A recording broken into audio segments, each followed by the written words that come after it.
Mais pendant qu'on parlait de cette foi qui sauve, le maître, pendant son séjour sur cette terre, à un certain moment, il marchait et il a fait des déclarations qui sont troublantes. La parole de Dieu nous dit,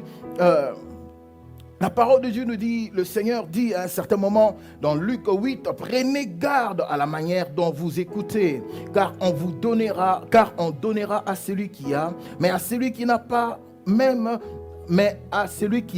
on ôtera même ce qu'il croit avoir. Et dans Luc 18, la parole de Dieu nous dit, quand le Fils de l'homme reviendra, trouvera-t-il des maisons? Il dit, quand le Fils de l'homme viendra, trouvera-t-il des voitures? Quand le Fils de l'homme viendra, trouvera-t-il, est-ce qu'il va chercher des habits?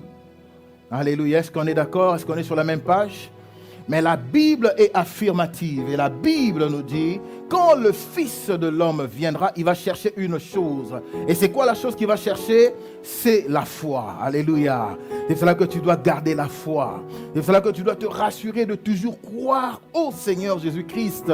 Voilà, quand tu as, quand tu n'as pas, quand il fait beau, quand il ne fait pas beau, quand tu es dans le malheur, quand tu es dans le bonheur, tu choisis de croire au Seigneur Jésus-Christ. Alléluia.